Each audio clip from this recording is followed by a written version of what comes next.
Reading was my first love.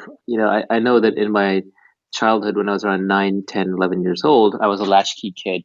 My mom was working multiple jobs, and then she was going to school at night. We were raised by a single mother. My brother and I were in New York City, and we were in a part of New York City that isn't very safe. So I basically the library was my after school center. So after I'd come back from school, I just go straight to the library and I just hang out there until they closed, and then I'd come home. So that was just my daily routine.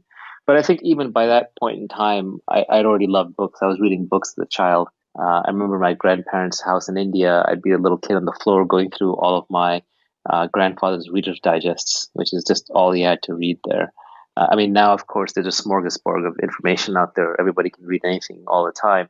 But back then, it was much more limited. So I would read comic books, I would read Reader's Digests, I would read storybooks, whatever I could get my hands on. Mysteries. I was big into mysteries.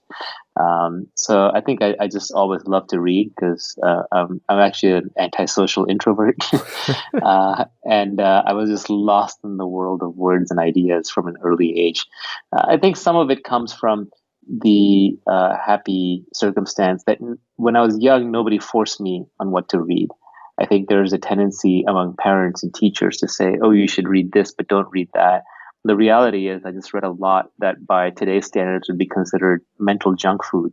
But eventually, you just get to like reading, you run out of the junk food, and then you start eating the healthy food, right? Or your tastes kind of graduate.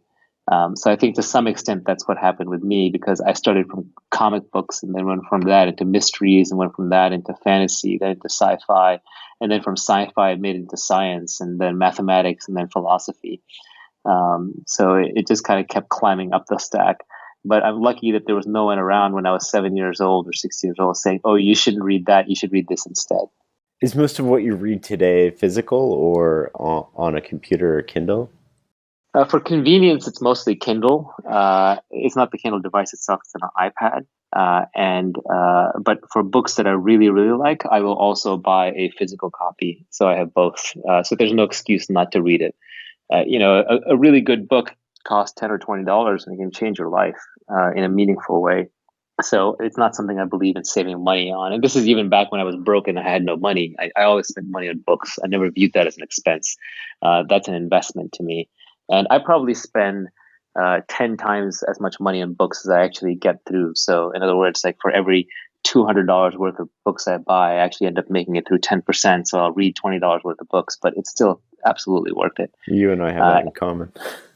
yeah, and anything that's one of the greats, like if I read a book and I know that it's amazing, I'll buy multiple copies, partially to give away, partially because I have them lying around the house.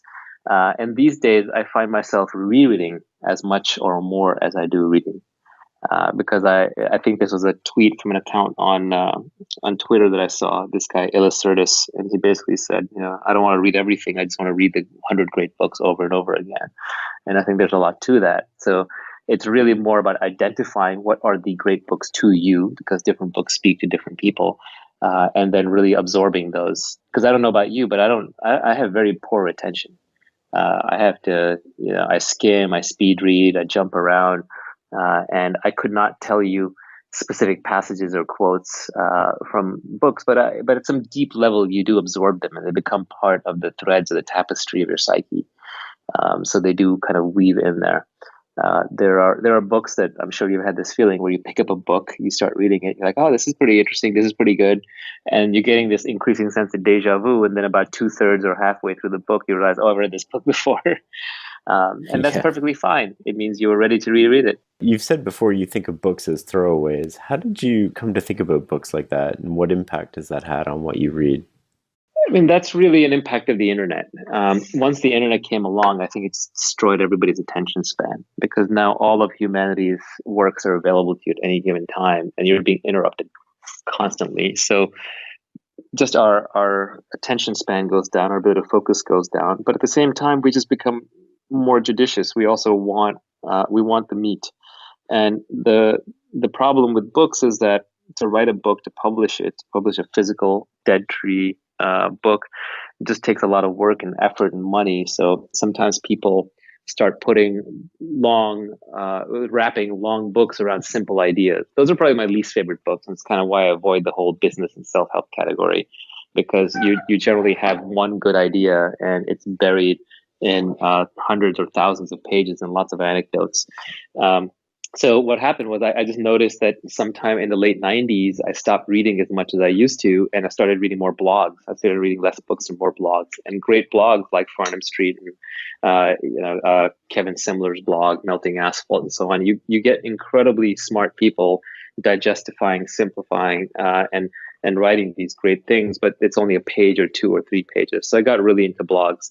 But then I'd stop reading books, and a lot of the oldest wisdom is actually in books. And with books, you're now talking about the combined works of all of humanity as opposed to just who happens to be blogging right now. So I realized I missed that. And then with the Kindle and the iBooks coming along, that allowed me to start treating books like I treat blogs, which is when I go to a blog, I'll actually skim through lots of articles until I find one that looks really interesting. I'll read that whole article all the way through and maybe take notes.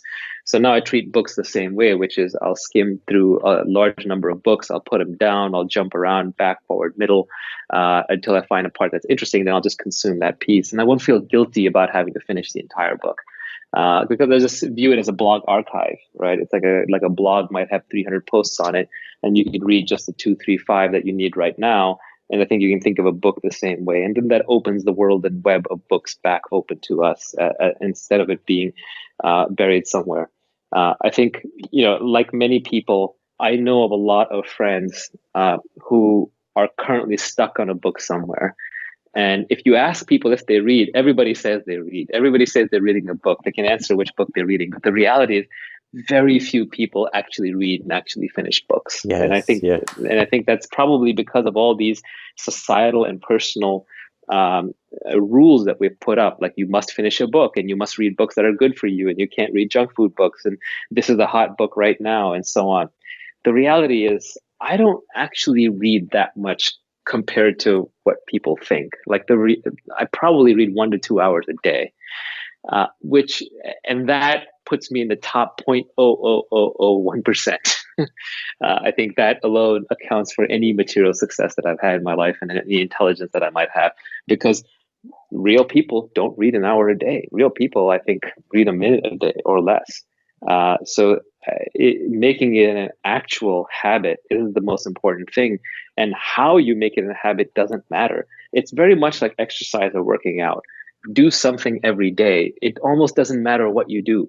So the people who are obsessing over, like, should I be weight training, or should I be doing tennis, or should I be doing Pilates, or should I be doing the high intensity training method versus the happy body versus whatever, they're missing the point. The important thing is to do something every day. It doesn't matter what it is.